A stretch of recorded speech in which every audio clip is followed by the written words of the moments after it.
Señoras y señores, muy buenas tardes, o muy buenas noches, o muy buenos días, o qué madrugada, depende de la hora que nos vean. Esa es la gracia de los podcasts, y principalmente de este podcast, que hemos denominado Nunca es tarde para. Yo soy Francisco Vázquez y mi invitado de hoy, don Sebastián Meyer. ¿Cómo estás?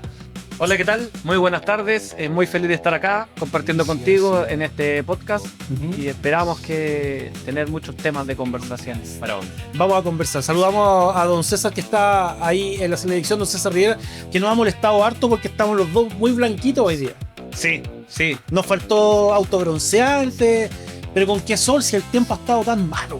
O no malo, pero... Y va a llover toda la semana, va encima. Iba a llover toda la semana. Molestan a la gente de color, molestan a los blancos. A todo el mundo. Sí, no nos dejan tranquilos. No, déjennos tranquilos.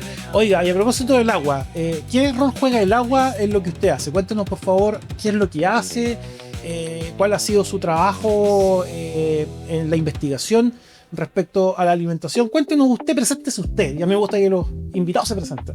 Bueno, yo soy Sebastián, trabajo en ecofisiología de cultivo. Suena como... A ver, ecofisiología de cultivo. ¿Qué es eso? Tratamos de entender las respuestas adaptativas de la planta al someterlas a un estrés, ya sea agua, nutricional, y cómo la planta trata de responder a esto y cómo esto pudiese afectar la calidad del producto que nosotros tenemos de esa planta, principalmente cultivos anuales. ¿Qué tipo de cultivos? Trigo, papa, raps, avena, centeno, triticale, toda esa gama de cultivos yo me dedico a estudiarla desde un punto de vista científico y también a asesorar a algunos agricultores. Además, usted es profesor de... Soy profesor de edafología, que ¿Ya? es la ciencia que estudia la génesis y el desarrollo de los suelos, y de fertilidad de suelos y nutrición vegetal de la Universidad Mayor. Excelente. Mándele ahí entonces un saludo a sus alumnos. Chicos, les voy a hacer mirar este podcast, van a tener que estudiar con esto para la última prueba. ¿Cómo estamos comiendo hoy día en Chile? ¿Cuál es cuál es el diagnóstico que tú haces respecto a cómo se come, respecto a la inteligencia que se le está entregando o el trabajo intelectual que se le está entregando al uso de suelo, a la producción de semillas, etcétera? Bueno, hay dos cosas acá, que es un eslabón relativamente perdido. Una cosa es cómo nosotros los agrónomos producimos alimentos y otra es cómo el consumidor final hace con esos alimentos. Entonces, hay un eslabón perdido que es entre agrónomos y nutricionistas. Mi eslabón o la área que yo voy a estar trabajando es producción de alimentos, pero también estamos ya ingresando o teniendo ideas de cómo manejar el producto final o cómo lo que la planta pasó con ella, cómo afectó el producto final. ¿Cómo nos alimentamos nosotros? Es una buena pregunta a analizar en una época donde nadie sufre malnutrición respecto a una falta de calorías, sino al contrario. Las principales causas de enfermedad en el país están ligadas principalmente a un exceso de calorías. Lo metabólico. Lo metabólico, lo ultraprocesado, los excesos de azúcar en una industria alimentaria extremadamente refinada, malos hábitos alimenticios, de los cuales yo tampoco soy juez, porque mis competencias no van por ahí. Mis competencias van en producir alimentos. Ahora nuestro paradigma y nuestro desafío es diferente.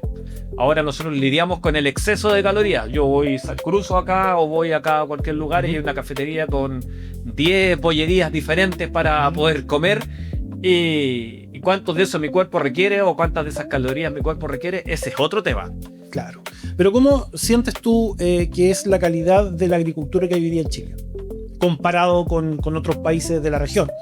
O sea, de la región chilena no tiene un mal nivel productivo. O sea, si donde nosotros perdemos un poco más es por el volumen de hectáreas que nosotros manejamos y por las leyes de libre mercado. Por ejemplo, Argentina tiene muchas más hectáreas arables que nosotros, entonces ellos compiten más por cantidad que por calidad, pero Chile, los estándares de producción y los niveles de producción chilenos son bastante competitivos. Inclusive a nivel de cereales competimos a nivel mundial por récords, de quién produce más. Pero eso no se condice muchas veces por la falta de hectáreas arables que tenemos comparado con otros países. Pero comemos bien en cuanto a materia prima, después el procesamiento es otro. En materias primas sí tenemos buenas materias primas. O sea, es una decisión personal como cada uno. ¿Cómo la usa? Cómo la usemos. Entonces, exacto. Ese es otro tema. Pero nosotros somos una potencia agroalimentaria, así se trató de definir en los primeros gobiernos a Chile y somos una potencia agroalimentaria, tenemos una matriz alimenticia gigante, una variedad edafoclimática importante, lo cual nos permite producir los alimentos esenciales y también darnos algunos lujos con fruta y el mercado de la fruticultura que ha ido incrementándose. Me refiero a alimentos esenciales, trigo, papa, principalmente esos dos, porque arroz nosotros la mayoría lo importamos, también tenemos producción de arroz, pero la fuente calórica principal de Chile va derivada principalmente del trigo. Y en esta región nosotros somos la mayor área y la mayor producción nacional de trigo, que constituye cerca del 20% de las calorías, al menos, que consumimos cada uno de nosotros. Y tenemos harta papa también, pues hay que darse una vuelta por el lado de Carahue. Sí, tenemos papa, un alimento rico en carbohidratos, de rápida digestión, un alimento importante, tradicional dentro de la zona de Teodoro Schmidt, Carahue, entre otros lugares, la cual ha sido un alimento extremadamente importante dentro de lo que es la nutrición humana. Seba, en la introducción de la pregunta, o cuando tú me estabas, o en la introducción de la respuesta, mejor dicho, hablabas de que pasamos de la desnutrición a tener un exceso de calorías. ¿Qué cambió? ¿Qué hizo que hoy día nosotros comamos más, pero comamos más mal también? Hay varias cosas y esto es motivo de análisis. La industria alimentaria ha cambiado mucho y se juega mucho con una proporción de sal y azúcar en altas proporciones. Cosas de que engañamos a la mente queriendo y no satisfacemos a la mente. Esto pasa mucho a veces cuando uno come ciertos alimentos hiperprocesados. Te comes uno y después te da más ganas de comer otro y otro y otro. El problema de esta matriz altamente calórica es de que esto es nuevo. Serán los últimos 30, 40 años donde evolucionó, pero la fisiología humana no ha cambiado tan rápido. Entonces nuestra evolución pasó de tratar de ocupar la mayor de nuestro tiempo siendo cazador-recolector, tratando de subsistir, a una matriz completamente diferente. Entonces ahora tenemos los hiper refinados o los ultra procesados, alimentos que no son sanos en ninguna medida y que contribuyen a tener un superávit de calorías. Porque hoy la gente en Chile ya no se muere de hambre, gracias a Dios. O sea, está muriendo por otras cosas. Sí, a nivel mundial es poca la gente que se muere de hambre, y si alguien muere de hambre se debe más a un problema político o de falta de distribución que a una falta de alimentos. Actualmente la mayor fuente de muerte tienen que ver con accidentes cerebrovasculares, derivados de diabetes, hipertensión, y eso está ligado en una parte a la alimentación y otra parte al sedentarismo. Y la malnutrición. ¿Cómo la ciencia o la ingeniería alimentaria ha contribuido en tener comida para todos? Hay también el caso de un agrónomo que fue premio Nobel de la Paz por ayudar precisamente a mejorar los índices de nutrición o de acceso a los alimentos hace un par de años. ¿Qué nos puedes contar de eso? Bueno, solamente un agrónomo ha ganado el premio Nobel de la Paz porque no hay Nobel de Agronomía. Claro. Y contribuyó principalmente a un fenómeno que se dio en los años 60, 70, donde había ciertas tesis de varios tipos, principalmente estadounidenses y europeos, que decían de que si la población mundial seguía creciendo a las tasas que nosotros crecíamos, no íbamos a tener suficiente alimento para poder alimentar a toda esa población. Y eso iba así hasta que pasó un fenómeno ligado entre la agronomía y la química, que se le denominó la Revolución Verde. Y esta Revolución Verde fue un pilar, dos áreas. Uno, la invención de los fertilizantes sintéticos, por dos científicos alemanes, ambos premios Nobel de química, y Norman Borlaug, que cambió la proporción de la espiga de trigo con respecto al volumen total. Hizo de que la planta, la parte de la espiga fuera más grande. Entonces, el trigo, más larga. Más grande, más larga. Entonces, en proporción, el trigo se tendía menos, se caía menos, se perdía menos grano y aumentó lo que se denomina técnicamente como el índice de cosecha. ¿Cuánto del 100% de la planta es algo que yo me puedo comer? Entonces, ese fenómeno permitió de que la población actual fuera de los 7, cerca de 8 billones de habitantes que tenemos ahora. Si eso no hubiese pasado, seríamos aproximadamente la mitad de los habitantes que hoy tenemos. Y el 40% de los átomos de nitrógeno que están en nuestro cuerpo provienen de la síntesis artificial de nitrógeno, lo cual nos mató el negocio chileno que teníamos con el salitre. Exactamente. Pero bueno, ¿qué vamos a hacer? Una por otra. Una por otra. Pero ahora eso ha ido cambiando. O sea, para poder sintetizar nitrógeno desde la atmósfera rica en nitrógeno, por eso el cielo es celeste, necesitamos una fuente reductora, en este caso un gas natural. Y el gas natural proviene de la combustión de elementos fósiles. Entonces, si es más caro obtener gas natural y elementos fósiles, más caro es crear fertilizante. Y nosotros no podemos competir sin fertilizante, y con todo este conflicto geopolítico y tiempos turbulentos, los precios han ido incrementando y el precio de la canasta también se ha ido incrementando. Oye, Seba, tú me contabas que, bueno, el señor Borlaug gana el premio, se hace esta nueva síntesis de la espiga de trigo, le entra ingeniería a la alimentación, pero ¿en qué momento se empezó a deformar este concepto de la alimentación y se empezó a ultraprocesar todo? Es que eso es un fenómeno que no depende de la agronomía, depende de la industria. A nosotros, como agrónomos o investigadores del agro, nos piden mayores rendimientos para ser competitivos. Entonces, siempre que se presenta una variedad, es como quien presenta un teléfono. Si ya se va a presentar, no sé, el iPhone 18, debe ser X porcentaje más rápido que la versión anterior. Claro. Acá lo mismo con las variedades. Siempre estamos en una competencia entre quién rinde más. Y en eso compiten las variedades. Lo que haga la industria con aquello, claro, es otro cuento. Nosotros ya no tenemos problemas de volumen de alimentos, hasta el momento. Lo que sí tenemos un problema es la calidad de alimentos que tenemos. O sea, ¿a qué me refiero con calidad? Es tan inocuo lo que estamos comiendo, está libre de X agroquímico, está libre de algún pesticida o diferencia.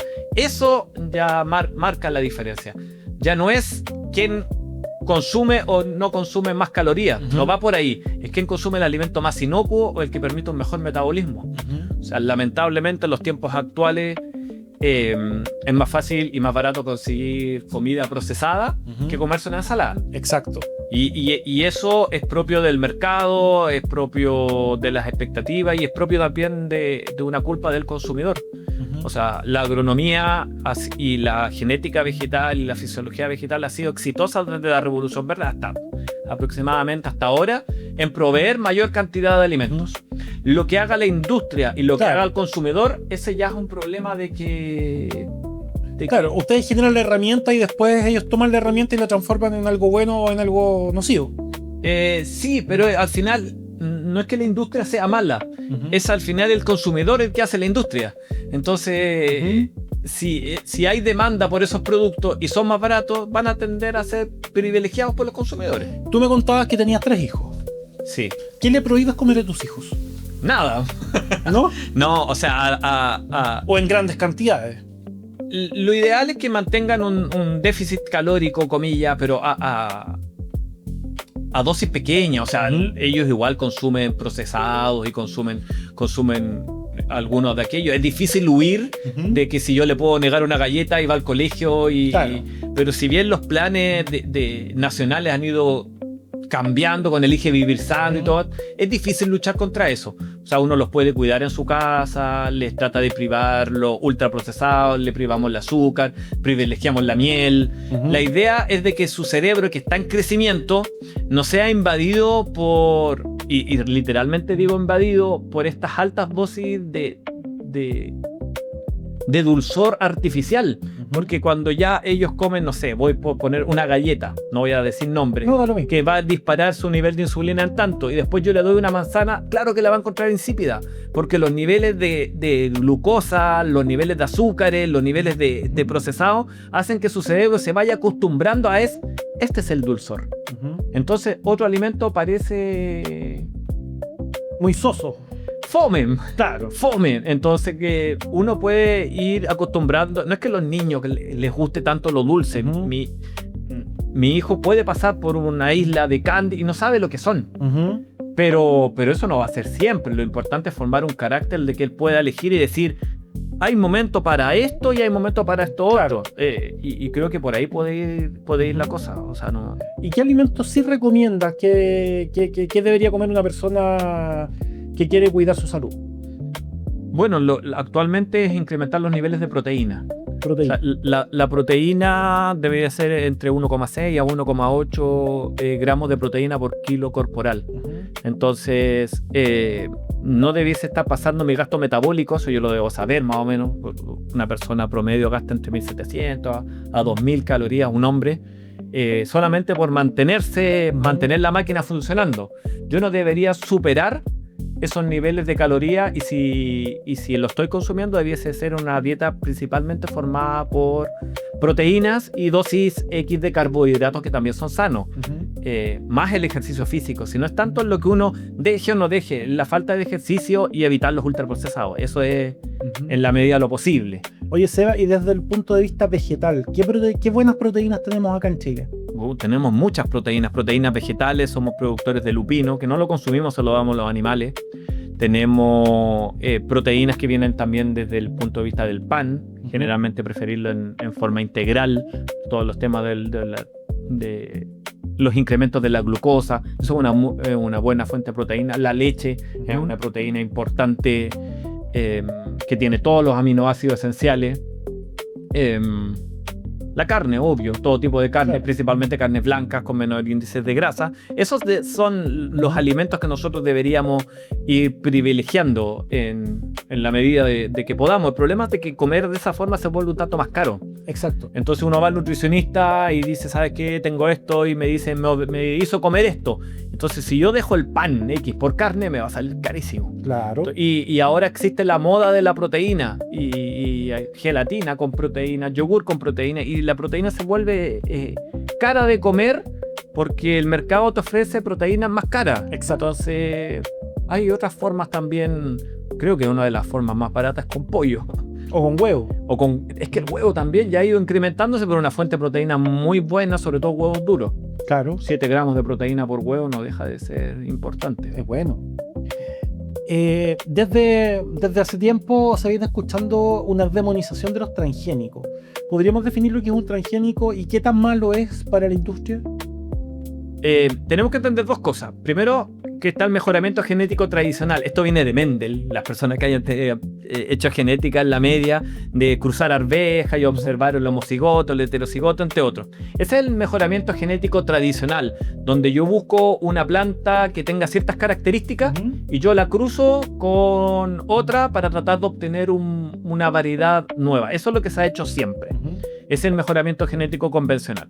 Ahora, un transgénico es tomar un gen de una planta y trasladarlo a otro reino. Por ejemplo, puedo tomar, esto es literal, un gen de un salmón, ¿ya?, que es resistencia al frío, e insertárselo a un tomate para que ese tomate sea resistente a las heladas. Eso, desde el punto de vista tecnológico, es bastante importante y es un avance importante. El problema de los transgénicos no es que pueda suceder o no pueda suceder, cosa que no tenemos mucha claridad aún. El problema va más por un punto de vista técnico. Ya. ¿Los utilizamos o no los utilizamos? Es un punto de vista, ético. ¿Bioético?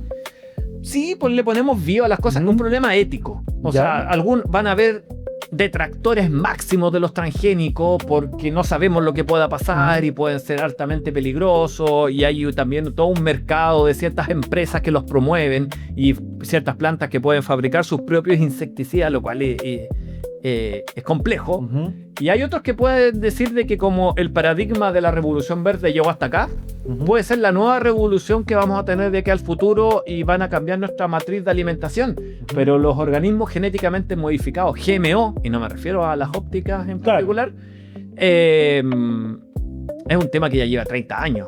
Y en Chile producimos, más no se consumen directamente, se produce la semilla y se va a Canadá y así viceversa, pero sí los consumimos a través de jugos que tengan soya, porque los argentinos como los venimos consumiendo hace tiempo, maravillas transgénicas, soya transgénica. ¿Y cuál es tu postura respecto a sacarle, por ejemplo, un gen a un salmón y ponerse un tomate? Yo creo que hay otras vías para alimentar y para producir alimentos que van más por el lado de la mejora vegetal. O sea, yo creo que nuestro problema ya sabemos que no es por falta de alimentos, entonces no va por ahí el asunto. Nuestro asunto es ver cómo producimos más con menos, y esto se llama la eficiencia en el uso de los recursos. Yo creo que el paradigma agrícola debe cambiar por ese aspecto. O sea, las variedades nuevas que se crearon fueron exitosísimas, pero piden cada vez más inputs, más fertilizantes, más pesticidas para expresar ese potencial de rendimiento genético que tienen. Ahora ya no tenemos esa cantidad de inputs que teníamos anteriormente. Los precios de los fertilizantes están extremadamente caros, los precios de los agroquímicos. Entonces hay que buscar variedades que puedan hacer quizás un poco menos, pero utilizando menos cosas. A eso se le llama eficiencia. ¿Cuánto produzco versus cuánto recibí? Entiendo. Entonces eso hay que cambiarlo un poco. Todavía nosotros estamos con la misma visión del mercado. Siempre más, siempre hay que crecer, siempre... Y no es que yo me quiera poner Narnia ni hippie. Creemos que por ahí van a ir los asuntos de buscar variedades que sean más adaptadas a la genética local. Y eso es importante, y eso es parte de la seguridad nacional, creo yo. Y en el trabajo que llevas desarrollando en estos últimos años, ¿qué es lo que visualizas? ¿Cuáles son esas variedades que pudieran ayudar a mantener los costos relativamente bajos, pero sin exprimir la planta? Hay varios manejos. Aquí yo a veces tengo que hablar como asesor y otras veces tengo que hablar como científico. Como asesor es mantener los costos bajos. Y es decir, lo importante no es producir más. O sea, esto me lo podrán entender quizás más los agricultores. Los agricultores dicen, ¿cuánto rendiste este año? 10. Y yo rendí 11. Y compiten. Y pareciera que todo debiera competir, que tiene una camioneta más grande, quien tiene todo es... Eso es un área. No hay agricultor que no le guste la camioneta grande. No. Eso es un clásico. Y siempre les ha ido mal todos los años, pero... Siempre les va mal, pero siempre cambian la camioneta. Siempre cambia todos los años la camioneta. Ahora, el drama no es cuánto produje, es cuánto gasté para producir eso. Y eso es un cambio de filosofía. Es un cambio de decir, ¿sabes qué? Yo no quiero producir 10. Quiero producir 8, pero gastando 5. Entonces, si algo pasa, me quedan 3 de delta. Y eso es meter ya un poco más la economía dentro del sistema. Y eso es una forma de cambio de producción. Y lo otro es tratar de ocupar variedades que el fitomejorador obvió en el pasado. Quizás porque no rendía tanto, quizás porque no buscaba eso, porque el fitomejorador también tiene una filosofía, buscar el rendimiento. Ahora hay que buscar quizás otro tipo de cosas. A veces miramos con asombro películas como Interstellar. ¿Te acuerdas? El paradigma de Interstellar es de que el mundo está ya hecho una polvadera y de que no hay alimentos y que queda solamente una planta que puede dar, que es el maíz. El maíz es una planta especial porque es fotosintéticamente muy eficiente, es muy competidora. Entonces, en esa parte de la película es muy real. Pero nace una nueva variedad de una enfermedad y ya no les va a quedar para alimentarse y deben emigrar. Eso ha pasado también acá en esta región. Hace un par de años, una variedad de roya, que es un hongo que ataca la hoja y no la deja fotosintetizar, y por ende no se puede alimentar la planta, atacó y mató toda una variedad completa. ¿De qué? De triticales, que nosotros ocupamos para alimentar animales. Ya, perfecto. ¿Qué hizo el fitomejorador? La variedad era nueva y ya la variedad no servía. Buscó en los bancos de germoplasma, que son patrimonios nacionales que están protegidos por el Ministerio de Agricultura, INEA, los conserva, y buscó registros antiguos de otros fitomejoradores de una especie que sea resistente a ese tipo de roya. La encontró, la cruzó y creó una nueva variedad resistente a aquello. El problema es de que cuando es todo igual, vivimos una época en que es todo igual, una super enfermedad que llega nos puede matar todo. Porque no hay diversidad genética. Esto es como cuando es homocigoto, todos son iguales. En cualquier momento todo lo podemos perder. Y eso es crucial. O sea, nosotros debemos, por una parte, cambiar el paradigma del productor, de decir, paremos de buscar los rendimientos máximos y tratemos de optimizar esto como un negocio. Y lo otro es tener una política de seguridad alimentaria que implique la diversidad genética. Y no estoy hablando, no me malentiendan, de que estoy tratando de ser hiper mega ecologista. No, es proteger nuestra diversidad de genética y producir nosotros nuestras propias variedades, porque eso no es solamente parte de la identidad, es parte de si en cualquier momento alguien cierra sus mercados y cierra su genética, nosotros poder defendernos y poder alimentarnos. O sea, una de las necesidades básicas, si no la más básica del ser humano, es comer. Bueno, pasó en otra industria con el petróleo. No se hizo no se exploraron otras alternativas de la energía y estamos dependiendo de mercados extranjeros. ¿Podría pasar lo mismo con la alimentación? Sí, y es por eso que el precio de los fertilizantes igual se incrementó. O sea, porque ocupamos gas natural para poder producir nitrógeno artificial. Eso ya nos pasó y ahora somos dependientes de aquello. Puede pasar de que nosotros a nivel nacional se compite con casas de mejoramiento genético extranjeros y ellos también ofrecen sus productos en el mercado nacional. El agricultor tiene todo el derecho a elegir en el mercado libre. Claro. Pero ¿qué pasa si las casas de mejoramiento chileno o la ciencia en Chile deja de competir y muere? ¿Qué pasa si no tenemos variedades adaptadas y ellos después nos cobran un royalty? No es bueno por la seguridad alimentaria. Entonces dependemos netamente. Tenemos que tener una matriz energética para poder alimentarnos a nosotros mismos. Ahora, el 60% del trigo que consumimos es importado.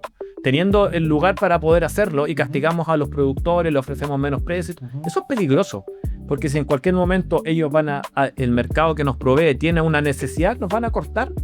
Y eso puede ser complejo. Y ha pasado en el pasado. Ha pasado. Sebastián, cuéntame un poco cuáles son las variedades nuevas que se vienen o cómo nosotros deberíamos entender la producción de aquí a los próximos 5 o 10 años. ¿Hay alguna variedad de vegetales que se esté trabajando, algo que vaya a ser el futuro de nuestra región? La región está viviendo una transición hacia la fruticultura, porque es más rentable. Claro. Pasamos por los arándanos en los años 90, ahora actualmente el avellano europeo concentra una cantidad de hectáreas importante. Lo fue la cereza por el mercado chino, pero ahora decayó porque todos vieron un negocio bastante importante, pero los chinos incrementaron su nivel de calidad que ellos pedían, entonces nos quedamos con un montón de cereza.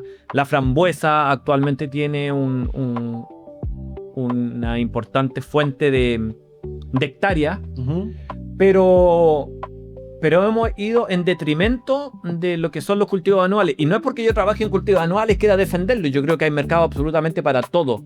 Pero hemos pasado de reducir cerca de un 40% la superficie de trigo en la región. Antes éramos el granero de Chile, lo que ustedes todavía lo somos en la región.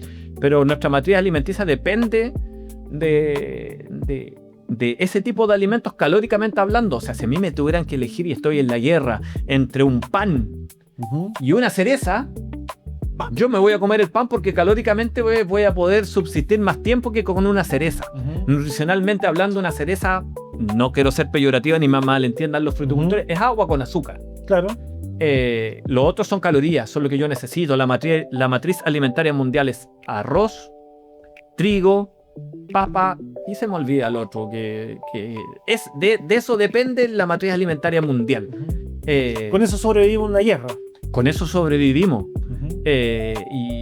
Y ahora que estamos en épocas donde fue los últimos años paz, no había problema con aquello, pero ahora si geopolíticamente hablando esto cambia, vamos a tener que cambiar nuestra forma de afrontar aquello. Y no es solamente un tema geopolítico, es tratar de también producir variedades para un clima que ha ido cambiando. O sea, justo, ahí quería llegar. Ese era el otro punto que tenía. ¿Cómo se ha adaptado la Araucanía al cambio climático desde el punto de vista de la agricultura?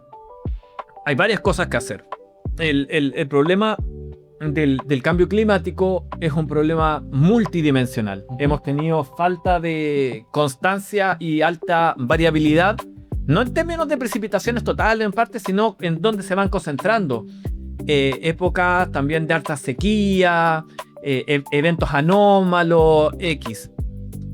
Y eso ha traído, es uno de los pocos factores que agronómicamente no podemos controlar. Nosotros podemos controlar la fertilización, el establecimiento, pero no podemos controlar el clima.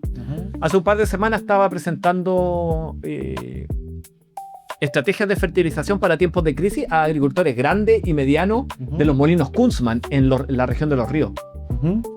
Y a ellos les interesaba mucho saber, oye, ¿qué pasa si tengo menos fertilizante? ¿Cuánta proteína va a tener mi harina menos? ¿Y cómo me van a castigar por aquello?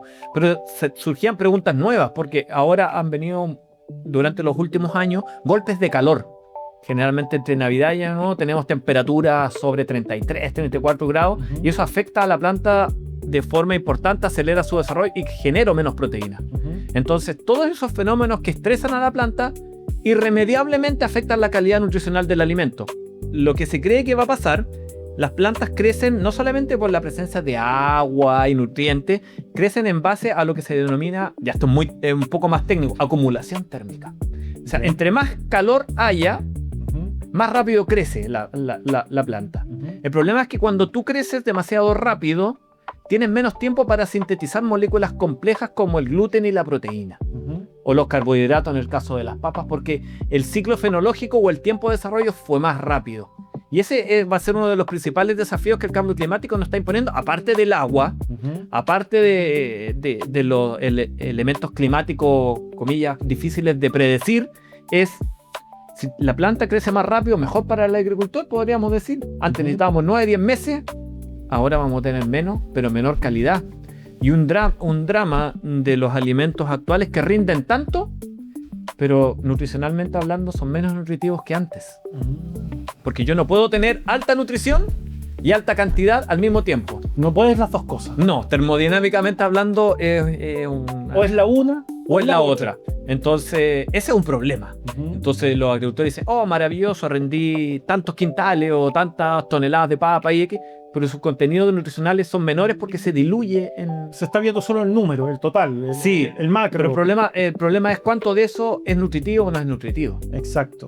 Oye, Seba, y bueno, hemos sido testigos, mi generación ha sido testigo, entre otras cosas, de pasar de la hambruna o de problemas de malnutrición hace un par de años a tener hoy día exceso de calorías. Pero por otro lado, hemos visto cómo la región hoy día, por ejemplo, tiene viñas. Antes no se veían las viñas acá. ¿Cómo se ha adaptado la región a este cambio climático y cuáles son los desafíos que trae estas nuevas variedades que estamos experimentando que son más parecidas al Maule de los años 80? Sí, eso es un fenómeno al cual pareciera que la agricultura del norte se estuviera moviendo lentamente hacia acá, y eso está pasando. En el norte estamos viendo fenómenos que se llaman desertización, donde el suelo, que es un sistema biológico en sí, se va transformando en un desierto por cambios de temperatura, por mal uso, por erosión, pérdida de X tipo. Y ese cambio climatológico se ha venido instalando en ciertas zonas, la presencia de viñas, olivos, que también eran propios de la quinta, cuarta región. Claro. Ahora también están presentes en esta área y nosotros debemos adaptarnos para producirlo. Tenemos que verlo como una ventaja de cultivos que son mayormente rentables. El problema no es tanto ese, el problema es ya tenemos una matriz productiva diversa. El problema es qué va a pasar cuando inclusive en esos lugares ya tengamos eventos climáticos adversos que no estemos preparados para ello. Entonces, yo creo que más que preocuparnos si hay o no viñas o no hay viñas, que es un rubro bastante importante, es cómo producimos nuevas variedades que sean lo más, se le denomina resilientes, claro, al cambio, de que puedan aguantar una sequía, que puedan aguantar un golpe de calor, golpes de frío, lo que sea. Entonces, para eso siempre han habido variedades que los agricultores han querido mucho más porque se le denominan más rústicas. Y es ahí donde tenemos que nosotros ofrecer como INEA, como el principal productor de semillas de variedades del país, variedades diferenciadas. Por ejemplo, yo puse el ejemplo del teléfono, disculpe que lo ponga acá, no voy a promocionar qué teléfono es, pero cuando se presenta un teléfono, actualmente no te dicen este es el teléfono y el único que presentamos en la gama. No, existe el teléfono Max, existe el teléfono Pro, existe la versión especial. Pro Max. Sí, el Pro Max y iPhone por si acaso. Ya, pero también existe el S25, 26 SE, Carbone, Edge. Claro. Existe para todos los mercados porque el productor de teléfono o de cualquier cosa va a tener un nicho en particular. Y yo debo satisfacer a todos los tipos de productores o de consumidores. Lo mismo está pasando en la agricultura. Antes se lanzaba una variedad y esa variedad era todos son iguales, pero ahora no todos son iguales porque no todos tienen acceso a agua, no todos tienen acceso a la misma cantidad de fertilizante, no todos tienen... Entonces voy a tener que crear variedades Adaptativas. sí o a la carta. O sea, yo tengo que pensar para el futuro como Instituto Nacional y decir, ya, un agricultor, un pequeño agricultor mapuche, no tiene para pagar esto, te ofrezco esta variedad. Nosotros la hemos estudiado y sirve para... No te va a rendir como una variedad de elite, no va a ser un deportista de alto rendimiento a la variedad sí, pero se va a adaptar a las condiciones que tú tienes. Pero si presento a otro productor grande y él tiene para pagar, se le presenta esa variedad de acorde a la necesidad productiva de cada agricultor. Y eso es importante. Entiendo. Oye, pero así como, y ya para ir cerrando un poco la conversación que está muy entretenida, pero el tiempo se nos va. Así como han aparecido nuevas variedades en esta zona, como tú decías, las viñas, los olivos, ¿hay riesgos de que desaparezcan algunas variedades en nuestra región? Sí, hay riesgo, pero no porque el clima las esté eliminando, es porque el mercado las va cambiando, las variedades siempre han ido cambiando. Pero si yo recuerdo, y tú eres de la misma zona de yo, de Victoria, cuando siempre hablábamos con nostalgia del tomate angolino, o hablamos de los duraznos morados, o toda esta variedad de manzanas diferentes que sabían a manzana, sí, eso va cambiando por las necesidades del mercado. Pero siempre hay algo importante. Son los bancos de germoplasma, van a constituir una fuente de seguridad alimentaria frente a crisis. Y esto ha pasado antes. Pasó en Rusia en algunos momentos de la revolución, donde gente se murió de hambre, los tipos del banco de germoplasma, y no se comieron las semillas porque sabían que genéticamente eso era más importante para la seguridad alimentaria que venía después. Y sin ir más lejos, hay ciertas películas de Hollywood como estas donde compiten con autos que son medio punk y se me olvidó Mad Max, que era lo que estaban protegiendo, semillas, porque en eso ellos ven el futuro del establecimiento humano en frente a cualquier problema, y esos bancos están en todo Chile, y también hay un banco en las montañas y eso es parte de ¿En lo Noruega? que... ¿Dónde? En Noruega, creo que yo ahí no sé. En un país nórdico, Sí, eso es lo pero único. nosotros tenemos en Carillanca, acá en la 9ª región, ¿Sí? y van los estudiantes a visitar bancos de semillas donde hay 10.000 accesiones diferentes de trigo. Claro, ahora nosotros producimos 20, 30 variedades, pero están las otras, y es deber del Estado promover y multiplicar esas semillas. Y es por eso que a lo mejor esto también pudiese reflotar la importancia de la ciencia, la investigación y la preservación de los recursos genéticos. O sea, la mayoría de las investigaciones, más que terminar en un bonito libro empastado en una biblioteca, también dan lugar a tener respuesta frente a escenarios cambiantes. Y eso es parte de lo que nosotros hacemos en INEA como investigación para la agricultura. Creo que yo puedo vivir sin mi teléfono. Claro. Costaría al inicio, sí, pero no puedo dejar de vivir sin comer. Oye, ¿y cómo son estos bancos de germoplasma que tú nos cuentas? Para que la gente lo... Suenan técnicos, pero llevándolo al punto de vista más... Son semillas en un refrigerador, pero refrigeradores, cámaras como esta, donde están a 5 grados, 3 grados, y mantenemos la semilla en latencia por X cantidad de años, y el curador, a eso se le denomina, que está encargado del banco de semillas, cada tanto tiempo las va multiplicando, porque para no perder la capacidad germinativa de esta. Entonces son bancos, semillas en cámaras de frío que están guardadas y multiplicadas con cierta regularidad en vista de ser necesitadas por algún productor. Esas son de acceso libre. Cualquier chileno puede elevar una solicitud y decir: oye, quiero tener acceso a esta variedad del año tanto. Sin ir más lejos, los ensayos que estamos implementando en nuestro grupo, estamos comparando variedades de trigo del año 30 y algo, que medían más que nosotros, eran como de 1,70 m, 1,80 m, frente a las variedades modernas, para ver qué cambió y cómo el mejoramiento genético ha posibilitado mayores rendimientos, pero que hemos perdido. Y para obtener esa semilla, yo tengo el banco germoplasma. ¿Y qué hemos perdido? Hemos perdido varias cosas. Las plantas antiguamente eran mucho más rápidas y formaban una mayor cantidad de follaje. Y se adaptaban mejor en su eficiencia de captar nutrientes. Formaban hartas biomasas. No eran tan hábiles en formar grano, pero podían crecer en suelos más pobres. Actualmente las plantas son un tanto más exquisitas, por llamarlo de cierta forma, Y es propio, y eso nos ha pasado también a nosotros. Nosotros cuando éramos pequeños comíamos lo que había. Pero ahora tú me preguntabas hace un rato, ¿qué le doy de comida a mis hijos? Ellos pueden elegir cosas que nosotros no tuvimos la capacidad porque los tiempos han cambiado. Las plantas es exactamente lo mismo. Entiendo. Entonces, si yo acostumbré a una planta que puede rendir tanto, me va a pedir eso. Las variedades antiguas eran, generalizando, no todo, eran un tanto más rústicas y más adaptadas al clima que nosotros tenemos, y nosotros debemos recuperar eso. Perfecto. Oye, Seba, la cámara está ahí, despídase de su público y cuénteles un poco cuál es la necesidad, o más que la necesidad, qué es lo que debería comer y cuál es la estrategia, cuál es la mejor estrategia para poder nutrirse bien. Ya lo conversamos, pero un resumen. Bueno, yo no soy la persona más indicada para hablar de nutrición porque no soy nutricionista, pero sí puedo hablar de cómo producimos alimentos y qué alimentos utilizar para que nosotros podamos comer mejor. Lo principal es mantener un déficit calórico. Eso es crítico. Es crítico mantener un déficit calórico, mantener una actividad física X y mantener un horario de comidas. Creo que eso es fundamental. Y evitar los ultraprocesados.